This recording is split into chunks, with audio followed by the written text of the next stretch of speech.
Hello friends, स्वागत है आपका एक बार फिर से मेरे YouTube channel study with Ashok में। और दोस्तों, आज का जो हमारा टॉपिक है वो है मगध का उत्कर्ष। दोस्तों, प्राचीन भारत के इतिहास में ये अगला टॉपिक है, मगध का उत्कर्ष। और पिछले वीडियो में हमने देखा कि किस प्रकार उत्तर वैदिक काल में लोहे की खोज हुई, जिसके बाद राजनीतिक परिवर्तन हुए और राजनीतिक परिवर्तन के क्रम में 16 महाजनपदों का उदय होता है, जिनका उल्लेख हमें बौद्ध ग्रंथ के अंगुत्तर निकाय में और जैन ग्रंथ के भगवती सूत्र में मिलता है। दोस्तों, ये महाजनपद राजनीतिक क्षेत्र से बड़े क्षेत्र थे।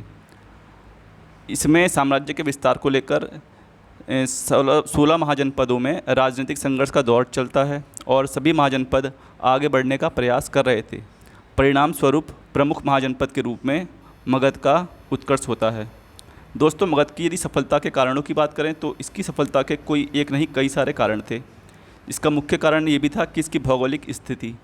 दोस्तों, लोहे के समृद्ध भंडार राजगिरी के बहुत दूर नहीं थे, जिस कारण मगध के शासक अपने लिए प्रभावशाली हथियार तैयार कर सकते थे, जबकि उसके विरोधी नहीं कर सकते थे। दोस्तों, सामरिक दृष्टि से भी मगध महत्वपूर्ण स्थान पर था। यह 5 पहाड़ियों के श्रृंखला से घिरा हुआ था, इसलिए इसे दुर्भेद भी कहा जाता था, यानी कि इसे तोड़ना बहुत मुश्किल था। गंगा, गंडक, सोन नदियों के संगम पर पाटलिपुत्र स्थित था और नदियों से घिरे होने के कारण इसकी अभेद स्थिति हो गई थी। दोस्तों, इसका अगला कारण था कि मगध गंगा के मैदान के मध्य में स्थित था, उर्वरक प्रदेश था, यहाँ भारी वर्षा होती थी और सिंचाई के बिना भी इलाके को उत्पादक बनाया जा सकता था। इसका अगला कारण था दोस्तों सैनिक संगठन। सैनिक संगठन के मामले में मगध को खास सुविधा प्राप्त थी। भारतीय राज्य घोड़े और रथ के उपयोग से भली भांति परिचित हो चुके थे, किंतु मगध ही पहला राज्य था जिसने अपने पड़ोसियों के विरुद्ध युद्ध में हाथियों का बड़े पैमाने पर इस्तेमाल किया। दोस्तों, मगध के उत्कर्ष की यदि हम बात करें तो इसका उल्लेख सर्वप्रथम हमें अथर्ववेद में मिलता है। ऋग्वेद में मगध का उल्लेख नहीं मिलता है, किंतु कीकट या किराट नामक जाति व इसके शासक प्रमगंध का उल्लेख मिलता है और इसकी पहचान मगध से की गई है। दोस्तों, मगध में हम 4 वंश मुख्य रूप से पढ़ेंगे, जिसमें प्रथम है बृहदर्थ वंश, हर्यक वंश, दूसरा तीसरा शिशुनाग वंश और चौथा नंद वंश। यदि हम बृहदर्थ वंश की बात करें तो महाभारत और पुराणों के अनुसार मगध के सबसे प्राचीन राजवंश का संस्थापक बृहदर्थ था और इसकी आरंभिक राजधानी वसुमित्र या गिरिव्रज थी। बृहदर्थ का एक पुत्र था, इसका नाम था जरासंध। दोस्तों, जरासंध एक पराक्रमी शासक था जिसने अनेक राजाओं को पराजित किया और अंत में इसे श्री कृष्ण के निर्देश पर भीम के हाथों पराजित होकर मरना पड़ा। दोस्तों, इसकी बड़ी इंटरेस्टिंग सी कहानी है।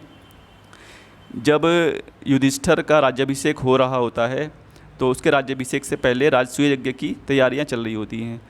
युधिष्ठिर इंद्रप्रस्थ का शासक होता है और उसे पता था कि जब तक मैं जरासंध को ना हरा दूँ तब तक मैं चक्रवर्ती सम्राट की उपाधि नहीं ले सकता।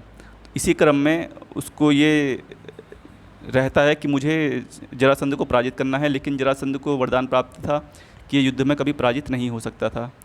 श्री कृष्ण को जब ये बात पता चलती है तो वो भीम और अर्जुन के साथ भेष बदलकर ब्राह्मण का भेष धर के मगध के लिए निकल पड़ते हैं। और जैसे ही वो मगध में पहुंचते हैं वहाँ पर उसका स्वागत होता है, लेकिन जरासंध देखकर उनको पहचान जाता है कि इतने सुडौल शरीर के व्यक्ति हैं ये लोग, ये कोई ब्राह्मण तो हो नहीं सकते, क्षत्रिय होंगे अवश्य। और उसे इनके बारे में पता चल जाता है। जब उसे पता चलता है तो वो इनसे जहाँ से जाने के लिए कहता है और बोलता है कि ठीक है, तुम ब्राह्मण का भेष धरा है, तुम कुछ मांगना चाहो मेरे से तो तुम मांग सकते हो। इस पर श्री कृष्ण उससे मल्ल युद्ध के लिए कहते हैं। चूँकि जरासंध बहुत पराक्रमशाली था तो वो भी इस मल्ल युद्ध के लिए तैयार हो जाता है। श्री कृष्ण उसे तीनों में से किसी के साथ भी मल्ल युद्ध करने के लिए कहते हैं, लेकिन अपनी वीरता को प्रकट करने के लिए वो भीम को ही चुनता है, जो सबसे ज़्यादा ताकतवर दिखाई देता है। ठीक है, दोनों के बीच दोस्तों मल्ल युद्ध चलता है और ये मल्ल युद्ध कम से कम 28 दिनों तक चलता है, जिसमें जरासंध की मृत्यु नहीं होती है। लेकिन बाद में श्री कृष्ण भीड़ में से उसको डंडी तोड़कर इशारा करते हैं भीम को कि इसके शरीर को 2 टुकड़े करके अलग अलग दिशा में फेंक देने से ये दोबारा से नहीं जुड़ेगा। तो भीम जो है वैसा ही करते हैं और जरासंध को 2 टुकड़े करके उसे अलग अलग दिशा में फेंक देते हैं और इस प्रकार जरासंध की मृत्यु होती है।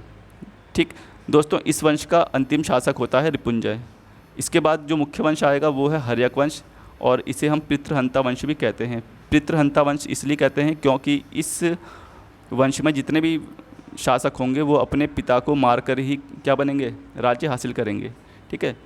बौद्ध और जैन ग्रंथों में इस वंश को हर्यक वंश कहा गया है और इसका संस्थापक कौन था, बिंबिसार। दोस्तों इसे मत्स्य पुराण में क्षेत्रोजस कहा गया है और जैन साहित्य में इसे श्रोणिक कहा गया है। इसकी राजधानी गिरिव्रज है या राजगृह। ठीक। और बिंबिसार ने विजयों और वैवाहिक संबंधों के द्वारा अपने वंश का विस्तार किया था, यानी कि इसे यदि अपने वंश को बढ़ाना होता था तो ये दूसरे राज्य के शासकों से विवाह कर लेता था, शासकों की पुत्रियों से या किसी से भी, ठीक है, बहनों से। और इसने महात्मा बुद्ध को बेलवन नामक उद्यान भी प्रदान किया था। वैवाहिक संबंधों की बात करें तो दोस्तों मुख्य रूप से इसके 3 विवाह प्रसिद्ध हैं, जिसमें जो प्रथम विवाह है वो लिच्छवी गणराज्य के शासक चेतन की बहन चेलना से होता है। इसका दूसरा विवाह कौशल नरेश प्रसेनजीत की बहन महाकौशला से होता है, जिसमें इसे दहेज के रूप में काशी प्राप्त होता है। दोस्तों इसी काशी से इसे 1 लाख रुपए राजस्व की प्राप्ति होती है। तो ये बहुत इम्पोर्टेंट भी था इसके लिए काशी। ठीक है। उस समय में 1 लाख रुपए तो बहुत महत्वपूर्ण होते हैं।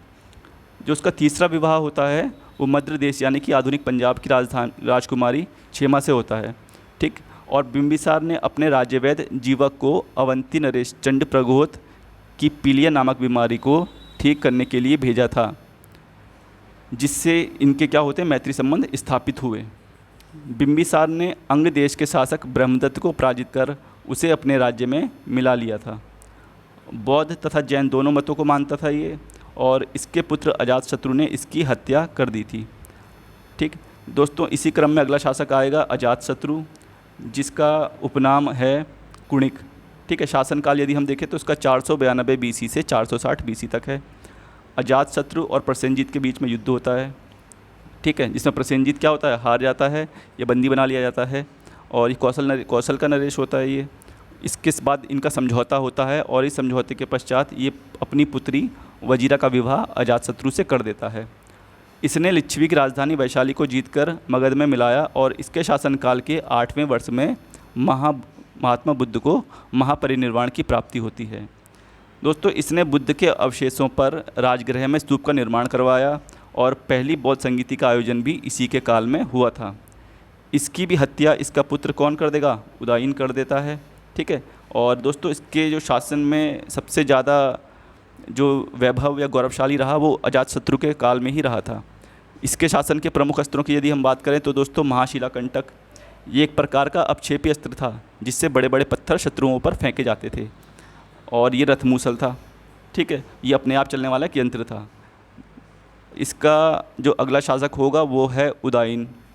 दोस्तों इसका उपनाम मिलेगा तुम्हें उदयभद्र, और ये 460 BC से 444 BC तक का समय था इसके शासन का। उदायीन ने गंगा और सोन नदियों के संगम पर पाटलिपुत्र या कुसुमपुर नामक नगर की स्थापना की। ये पाटलिपुत्र दोस्तों प्राचीन नाम है पटना का। ठीक है। और उसके बाद इसके 3 पुत्रों अनिरुद्ध, मुंडक और नागदशक, इन्होंने क्रम से शासन किया।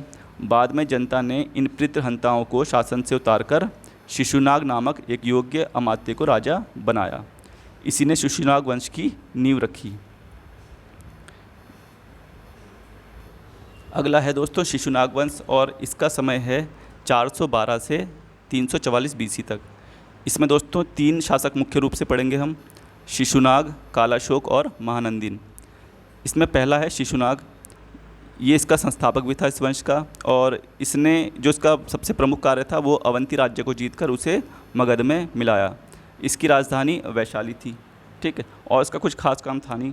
जबकि अगला शासक जो है वो है कालाशोक। इसके शासन की मुख्य बातें ये थी, इसकी राजधानी इसने पाटलिपुत्र बनाई। ठीक है। और इसका जो उपनाम है वो मिलेगा हमें काकवर्ण।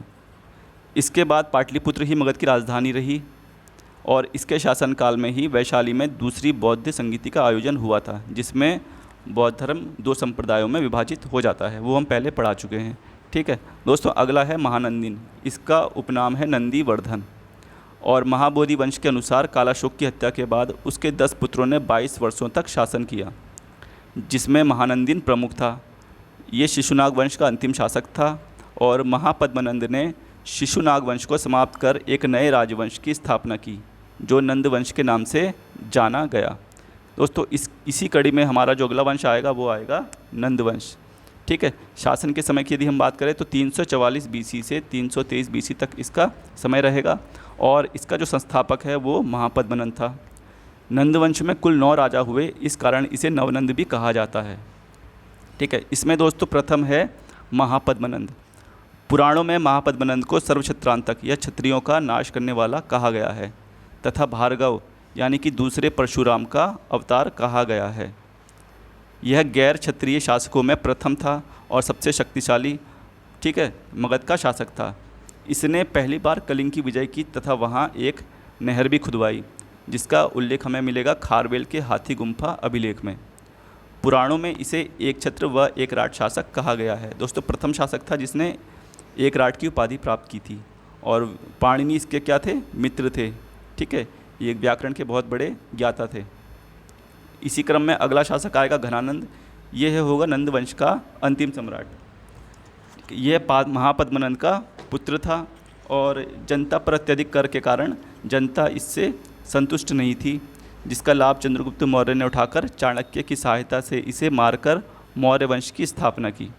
दोस्तों घनानंद के समय सिकंदर ने पश्चिमोत्तर भारत पर आक्रमण किया था और नंद शासक जो थे वो जैन मत के पोषक थे। ठीक है। घनानंद के जैन अमात्यों की यदि हम बात करें तो प्रमुख रूप से मिलेंगे शकटाल और स्थूलभद्र।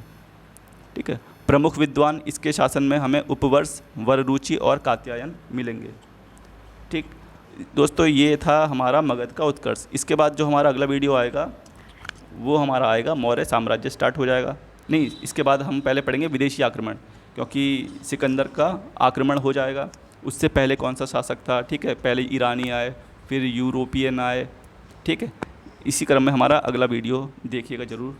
ठीक, और दोस्तों वीडियो कैसी लगे प्लीज़ कमेंट्स में बताइएगा, और यदि अच्छी लगे तो लाइक, कमेंट्स और शेयर ज़रूर करें, और लेटेस्ट अपडेट के लिए सब्सक्राइब ज़रूर करें। धन्यवाद।